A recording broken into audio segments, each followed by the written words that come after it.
Hello. This week's episode is a stopover in a quiet town, and it's all about being trapped and not being able to get out. It stars Barry Nelson, who most of you won't know is the actual first actor to portray Ian Fleming's James Bond. Not in a movie, but on TV. So, predating Sean Connery's first appearance in Dr. No. They're wandering around this strange empty town, which is shot on a backlot somewhere.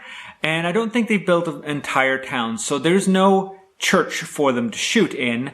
So you don't get to see the empty church. You only get to see the camera stays as the doors open and he goes, empty, and then pulls the door closed again. So you don't have to waste money on building an empty church, I guess.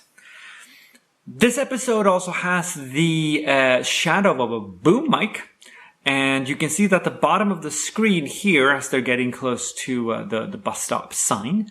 It's rare that you see these in the Twilight Zone. They were very good at this stuff, but in this case, it slipped through. When they say there's surely no railroad in hell, that made me think of The Good Place, which is, and has a railroad, which takes you even worse places. So, maybe not. They get on the train, and the train pulls away. You see the Centerville sort of sign move away, and they pull the blinds on the window right next to them.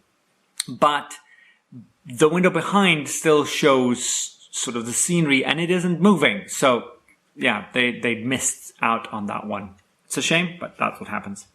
When the alien picks them up and has them in the palm of her hand, that's a still, obviously, and then they have glass plate shot, superimposed characters just moving around on the hand.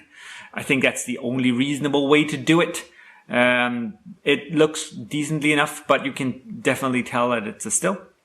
And this gives me very strong Where Is Everybody vibes. The very first episode of The Twilight Zone, first one of season 1.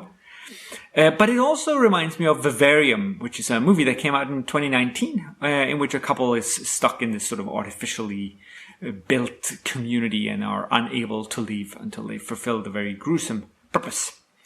That's what we're going to get into. I like this episode though. It's very Twilight Zone. And I look forward to seeing you next week. Take care now.